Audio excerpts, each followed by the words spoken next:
Assalamualaikum warahmatullahi wabarakatuh. Perkenalkan, nama saya Rizka Wahyuni, NIM 18058242. Baiklah, di sini saya akan membahas materi mengenai persepsi. Setiap orang memiliki sudut pandang yang berbeda-beda. Namun, benar atau salahnya siapa yang tahu? Dan itulah keunikan dari persepsi manusia. Persepsi dalam bahasa sehari-hari yang kita gunakan adalah sudut pandang. Jadi, apa pengertian persepsi tersebut?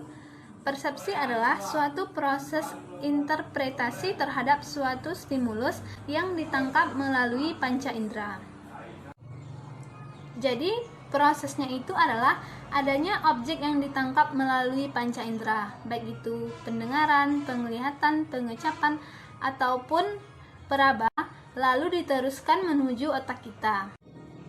Dari otak maka akan memproses interpretasi atau pemaknaan. Jadi yang dibutuhkan dalam proses persepsi itu ada 4. Yang pertama stimulus atau objek, yang kedua perhatian, yang ketiga panca indera, dan yang keempat saraf sensorik. Baiklah, contoh kasus yang pertama yaitu ketika seseorang dihadapkan dengan suatu gambar dan diminta untuk menjelaskan apa arti gambar tersebut, maka masing-masing individu akan menjawab dan menjelaskan gambar tersebut sesuai dengan apa yang dilihat oleh orang tersebut.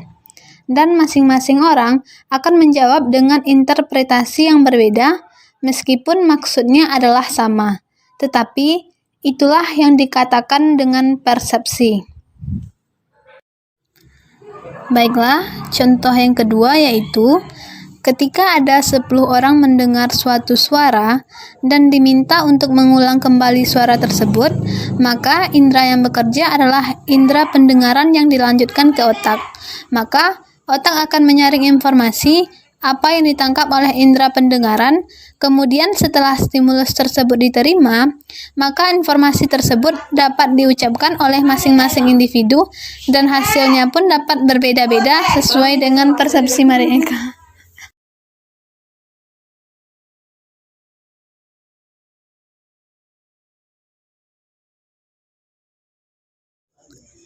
Selanjutnya adalah prinsip-prinsip persepsi sosial. Yang pertama, persepsi sosial adalah persepsi berdasarkan pengalaman.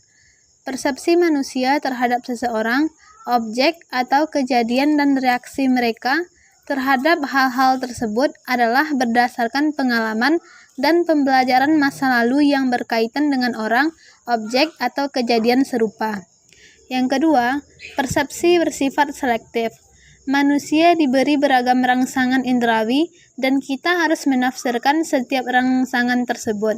Tetapi, untuk mengatasi rangsangan yang begitu banyak dan rumit, manusia hanya memperhatikan sedikit saja rangsangan ini.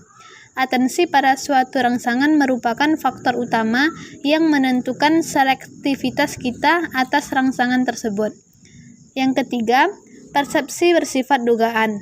Data yang diperoleh mengenai objek melalui penginderaan tidak pernah lengkap. Persepsi merupakan loncatan langsung pada kesimpulan.